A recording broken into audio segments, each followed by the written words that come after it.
साथियों, अभी जन विश्वास यात्रा में हमारे नेता तेजस्वी जी के साथ में हम लोग चल रहे हैं।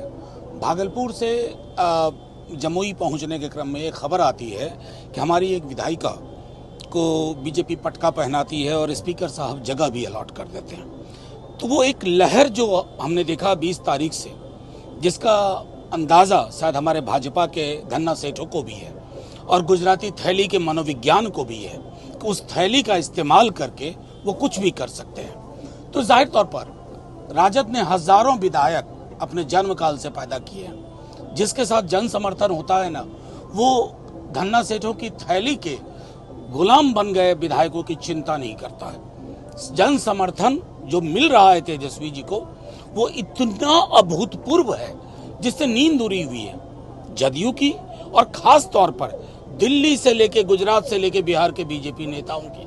इसलिए उनके धन्ना सेठों के मनोवैज्ञानिक जो विशेषज्ञ हैं, उन्होंने कहा कि ये करो, खबर बहुत बड़ी बन रही है तेजस्वी की।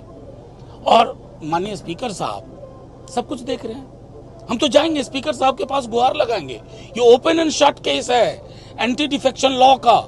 ये कभी नहीं होता है कि 4 विधायक आप जगह वहां अलॉट कर दें। कोई समझ नहीं एंटी डिफेक्शन लॉ की। लोकतंत्र पे डकैती करने की अगर ये विधा आपने विकसित की है तो जनाब, ये बिहार है। बिहार ने लोकतंत्र के पाठ बड़े बड़ों को पढ़ा दिए। आप तो किस खेत की मूली हैं। बस इतना कहना चाहते हैं कि इस मामले को जो लोग अभी उधर गए हैं, सनद रहे, सदस्यता तो आपकी कुछ दिनों में चली जाएगी, क्योंकि एंटी डिफेक्शन लॉ के बारे में सुप्रीम कोर्ट के ख्यालात इतने स्पष्ट हैं कि कोई स्पीकर उसको विथहोल्ड नहीं कर सकता। मेरी बात मानिए, कोई स्पीकर, और बल्कि कोई स्पीकर अगर करने की कोशिश करेगा तो इतिहास में उनका नाम उन स्पीकरों में दर्ज होगा जिसके नाम लेने से लोग परहेज करते हैं संसदीय लोकतंत्र में। सनद रहे, मैं दोबारा कहता हूं, इस जन विश्वास यात्रा ने जो लहर पैदा की है ना, उसको देखने की जरूरत है, समझने की जरूरत है। नौकरी का मतलब तेजस्वी घर घर तक पहुंच गया है। बेहतर अस्पताल मतलब तेजस्वी। ये 2-4 विधायक इधर उधर करके डरा लोगे, कमरे में बंद कर दोगे लोगों को ना। अब लोकतंत्र सड़क पे आ गया है, सदन का चरित्र बदल देगा। और जो रहनुमा बने बैठे हैं ठेकेदार, उनको तो ये कह दें आपके ठेके की दुकान बहुत जल्द बंद होने वाली है। जो लोग, जो पार्टी हमेशा ये बात कहती रही है कि हम तो एक सुचेता की बात करते हैं, सुचेता की पार्टी है, हम प्रिंसिपल्ड बात करते हैं, तो टॉप टू बॉटम माननीय प्रधानमंत्री से लेकर के उनकी पूरी विचारधारा गंध में सनी हुई है। और जयचंद और मीर जाफर जैसे लोग आज भी हैं जो अन्न कहीं का खाते हैं और गुणगान कहीं करते हैं। समाज और जनता देख रही है। इन लोगों को इनके इलाके में ही करारा जवाब जनता देगी, इसलिए कि इन्होंने डबल गद्दारी की है।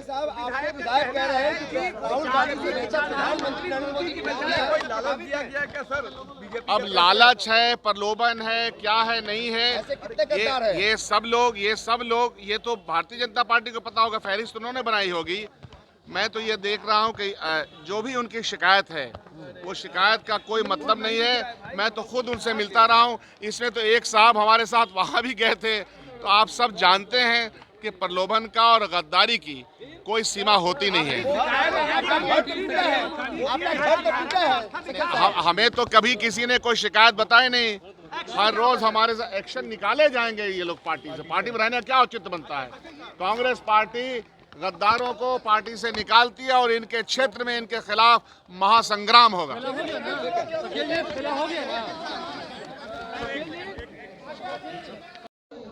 सहकारिता प्रकोष्ठ के तत्वाधान में अटल सभागार में हमारे पार्टी के संयोजक जो सहकारिता प्रकोष्ठ के जाकर के हैं, लोकप्रिय नेता भाई मनोज जी की अध्यक्षता में ये जो कार्यक्रम संपन्न हुआ है, पूरे बिहार के लोग आए थे और आज प्रदेश कार्य समिति की बैठक की जाकर। अब बैठक का उद्देश्य था जाकर के आने वाले समय में पैक्स का चुनाव जो है यानी कि अक्टूबर से नवंबर संपन्न होने जा रहा है, 5 साल हो जाएंगे जाकर।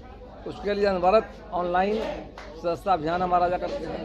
सदस्यता के बाद पैक्सों का नया गठन होगा जाकर के। हमने आह्वान किया है अपने सारे भाजपा के नेता कार्यकर्ताओं को जाकर के कि आप आइए, मिलजुल करके आने वाले चुनाव में कैसे हमारी भागीदारी बढ़े जाकर, और देश का आदरणीय प्रधानमंत्री नरेंद्र भाई मोदी जी के द्वारा सहकार समृद्धि को लेकर के उनका पहल प्रयास जाकर अच्छे परिणाम आ रहे हैं। जाकर आज़ादी के बाद सहकारिता विभाग कृषि मंत्रालय का हुआ करता था। देश के यशस्वी प्रधानमंत्री नरेंद्र भाई मोदी जी के द्वारा सहकारिता मंत्रालय को अलग गठित करके और सहकारिता को आगे बढ़ाने की दिशा में जो कदम उठाया है, और माननीय अमित शाह जी हमारे आदरणीय नेता हैं, सहकारिता मंत्री भी हैं जाकर के, उनके कुशल नेतृत्व में अनेकों काम हो रहे हैं जाकर। पैक्सों का उद्देश्य क्या है?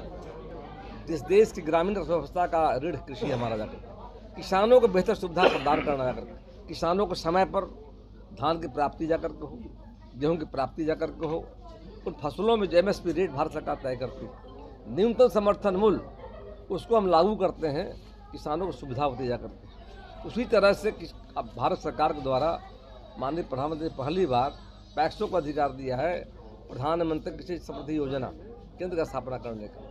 उसके माध्यम से एक छत के नीचे खाद मिलेगा, बीज मिलेगा, दवा मिलेगा, और PM किसान निधि योजना के माध्यम से पहली सरकार, आज़ादी के बाद सरकार पहली सरकार है। किसानों को रबी हो, खरीफ के मौसम में हो, खेती करने के लिए हमारी सरकार, और वहाँ पर 6,000 3 किस्तों में देश में 12,000 किसानों को PM किसान से सम्मान योजना के माध्यम से, और बिहार में 82 लाख किसानों को DBT के माध्यम से खेती करने के रास्ते पर काम किया जा रहा है। जब सरकार में हम आए हैं, हमारी प्राथमिकता किसान रहे। अटल बिहारी वाजपेयी की सरकार जब आई थी तो पहली बार किसानों के लिए हमारी सरकार ने किसान क्रेडिट कार्ड की शुरुआत करने का काम किया।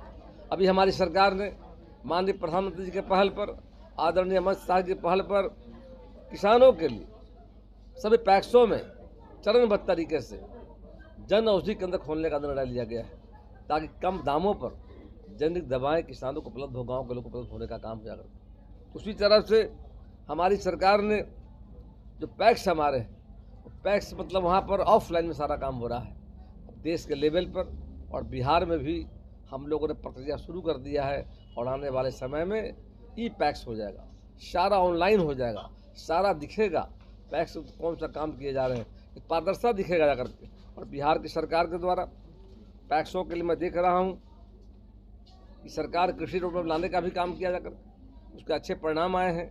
बड़े पैमाने पर किसानों को भंडार का निर्माण भी कराया गया है, और बिहार में पहली बार मुख्यमंत्री हरित कृषि संस्थान की स्थापना की गई है। सभी पैक्सों में हम 15 लाख की राशि दे रहे हैं, आधी राशि अनुदान है और आधा राशि ऋण के रूप में, ताकि किसानों को खेती करने के लिए, आधुनिक तरीके से खेती करने के लिए उपकरण उपलब्ध कराने के लिए प्रोत्साहित करने का काम किया जा रहा है। जो बेहतर पैक्स काम कर रहे हैं, ऐसे पैक्सों को हम प्रोत्साहन योजना के तहत बिहार लेवल 15 लाख की राशि देने जा रहे हैं।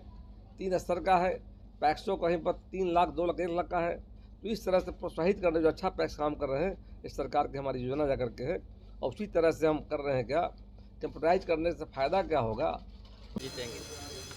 आप जान लीजिए, महागठबंधन और इंडिया गठबंधन जब से बना है तब से बीजेपी में छटपटाहट है, एनडीए में छटपटाहट है, और बीजेपी में तो 40 सीट हम लोग बिहार में जीतेंगे ही। देश से सुपराइन का साफ होने वाला है, और चूंकि इतिहास गवाह है, बिहार जब जब अंगड़ाई लेता है देश में परिवर्तन होता है। इस बार भी बिहार अंगड़ाई लिया है और ऐलान किया है बीजेपी भगाओ देश बचाओ का नारा लगाया है, और बीजेपी मुक्त भारत बनेगा और इंडिया गठबंधन की सरकार बनेगी। आईजीएमएस में जिस तरह से घटना घटी है, आप लोग के माध्यम से बीजेपी वाले बड़ा बयान देते थे कि जंगल राज है। अब ये मंगल राज है क्या?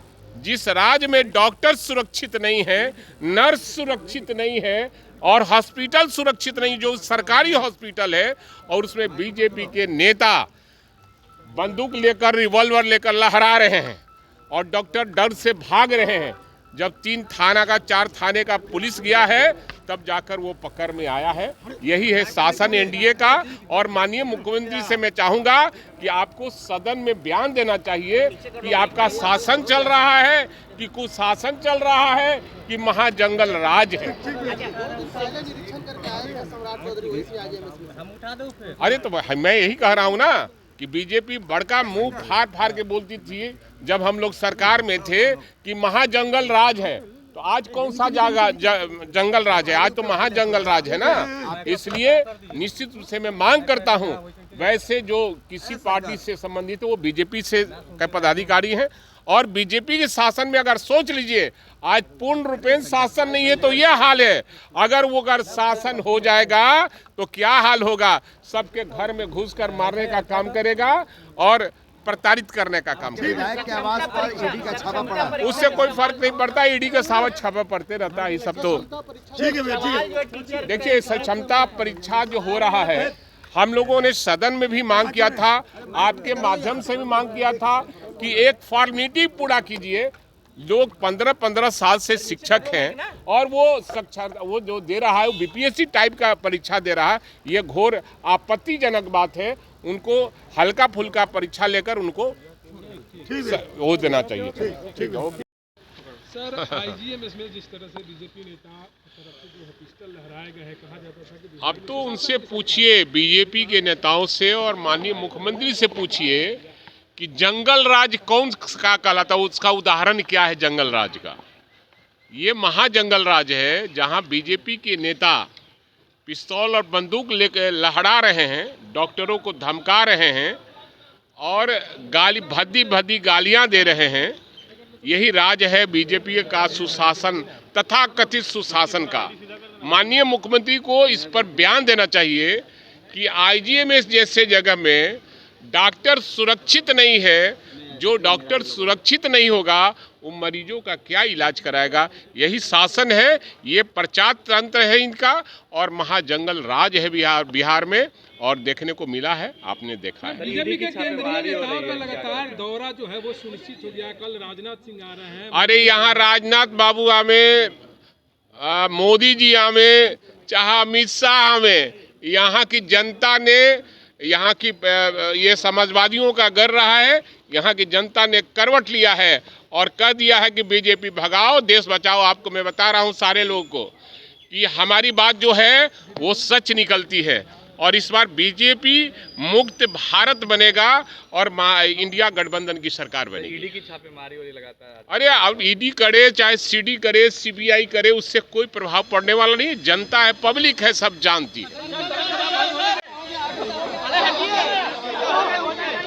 क्या बोलिए? विधानसभा भंग करने की बात हो रही है।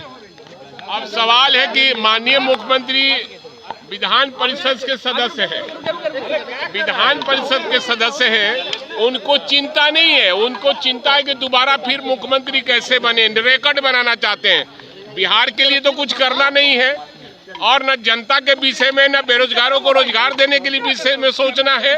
केवल उनको पद चाहिए, और चूंकि 43 से हमारे साथ आए तो 45 हुआ था, अब वो चाहते हैं कि 100 हो जाए। अब उनको 0 पर आउट होना है, और जदयू नाम की कोई पार्टी अब रहने वाली नहीं है। अरे हम ईडी बीडी से गड़बड़ाते नहीं है, ईडी चले, सीबीआई चले। डॉक्टर काफी उग्र हो गए थे रात को, उन्होंने हड़ताल कर दिया था। कल आईजीएमएस में भाजपा का नेता जिस तरीके से बंदूक लहराया, क्या कहिएगा मैडम? पहले आप लोग को जंगल राज कहता था।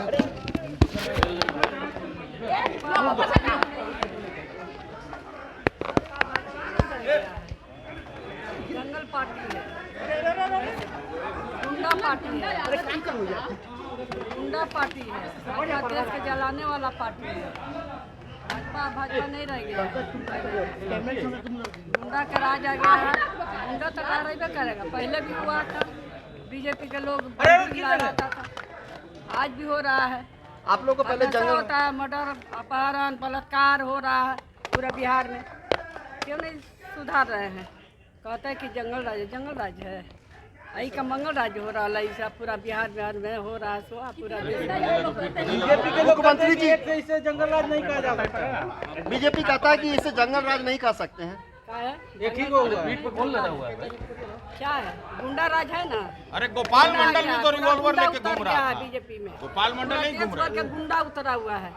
हम लोग ऑर्डर जो मिलता है करते हैं, और वो लोग कहता है कोर्ट में ऑर्डर होता है तो जज के उठवा लेता है सब। क्या मुख्यमंत्री जी चुप है, मुख्यमंत्री जी कुछ नहीं बोल रहे हैं मैडम। नहीं बोला, उनका काम है तारा काम। बिल्कुल सिरे से इसका विरोध कर रहे हैं पहले दिन से। इसलिए नहीं कि बिहार में क्या हो रहा है, इसलिए कि मेरी अपनी समझ है कि दुनिया में किसी भी देश, किसी भी राज्य, किसी भी समाज में इस बात का प्रमाण नहीं है कि शराबबंदी के जरिए समाज का आर्थिक सामाजिक विकास किया गया हो। अगर शराबबंदी के जरिए यही होता तो दुनिया में सारे लोग बेवकूफ थोड़ी ना हैं, वो भी लागू कर देते। उन्होंने क्यों नहीं किया है? दूसरी बात, अगर इसमें मान लीजिए कि कुछ दम भी है तो लागू तो जमीन पर है नहीं।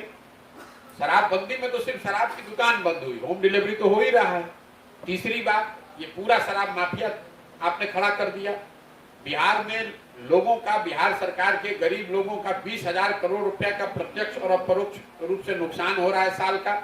इस पैसे का नुकसान, और ये पैसा जा कहाँ रहा है? ये पैसा जा रहा है शराब माफिया के पास, भ्रष्ट अधिकारियों के पास। तो आपको फायदा क्या है? एक अंतिम बात बताई गई कि गांधी जी ने ऐसा कहा था, तो गांधी जी को हमने भी थोड़ा बहुत पढ़ा है और खुली चुनौती मैंने दे रखी है। नीतीश कुमार और उनकी पूरी सरकार मिलकर मुझे गांधी जी का एक लाइन लिखा हुआ या बोला हुआ दिखा दे जहां गांधी जी ने ये कहा है कि सरकारों को शराबबंदी लागू करना चाहिए। ये ऐसे बेवकूफ लोग हैं। गांधी जी ने ये कहा कि शराब पीना गलत बात है, सरकारों को प्रयास करना चाहिए कि लोग शराब न पिए। ये नहीं कहा कि कानून बना दीजिए और जितने लोग शराब पी रहे हैं उनको जेल में डाल दीजिए। ये तो ऐसे हो गया कि गांधी जी ने कहा कि सबको शाकाहारी होना अच्छी बात है, और कल सरकार कानून बना दे कि जो भी मांसाहार करेगा उसको जेल में डाल देंगे। और मैं ये चुनौती पिछले 8 महीने से दिया हुआ है मैंने। नीतीश कुमार ने अगर गांधी को पढ़ा है या किसी भी उनके साथी ने पढ़ा है तो हमको वो लाइन दिखा दें कि जहां गांधी जी ने कहा है कि भाई सरकारों को मैं कहता हूं कि वो शराबबंदी कानून बनाकर शराबबंदी लागू करें। अत्याधुनिक सुविधाओं से lace God grace CBSE school चौगाई। इस खबर के प्रायोजक हैं G20 सुपरमार्ट नया भोजपुर।